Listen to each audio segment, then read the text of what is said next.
தாலி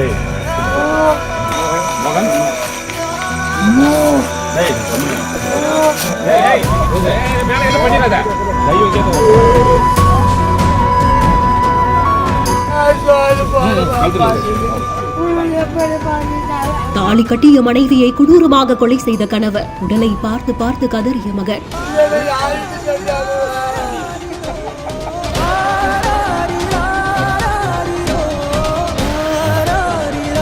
தருமபுரி மாவட்டம் காரியமங்கலத்துக்கு பக்கத்துல புனர்தனஹள்ளி அப்படின்ற ஒரு கிராமத்தை சேர்ந்தவங்க தான் 65 வயதான சந்திரன். இவங்களுக்கு ஒரு மனைவி இருக்கக்கூடிய நிலையில மனைவியுடைய சகோதரியை இரண்டாவதா திருமணம் செய்து கொண்டதா கூறப்படுது. இரண்டாவது மனைவியான கோவிந்தம்மாள் அப்படின்றவங்களுக்கு மோகன் அப்படின்ற ஒரு மகனும் இருக்காங்களா. சந்திரனுக்கும் கோவிந்தம்மாளுக்கும் அடிக்கடி தகராறு ஏற்பட்டதாகவும், கோவிந்தம்மாள் அவங்க அம்மா ஊருக்கே மகனோடு சென்றதாகவும் கூறப்படுது. ஈச்சங்காய் துடைப்பம் செய்யக்கூடிய கணவர் ஹோட்டலுக்கு வேலைக்கு போயிட்டு இருந்த அந்த இரண்டாவது மனைவியை துடைப்பம் செய்யறதுக்கு அழைத்ததாகவும், அந்த இடத்துலதான் 2 பேருக்கும் இடையில வாக்குவாதம் எழுந்து அது கொலை வரை சென்றதாகவும் கூறப்படுது. கோவிந்தம்மாளை கொலை செய்தது மட்டுமில்லாம தானும் உயிரையே மாய்த்துக் கொள்ள விபரீத முடிவு எடுத்தாரா. மயங்கி விழுந்தவர் மீட்கப்பட்டு மருத்துவமனையில சிகிச்சை பெறக்கூடிய நிலையில சடலத்தை தேடி காவல்துறையினர் பல இடங்கள்ல தேடியதாகவும், தென்னந்தோப்புல சடலம் இருக்கிறது தெரிஞ்சு அங்கு சென்று தென்னங்கீற்றுக்கு அடியில இருந்து சடலத்தை மீட்டதாகவும் கூறப்படுது. இந்த சம்பவம் தொடர்பாக தொடர் விசாரணையும் நடந்துட்டு இருக்கு.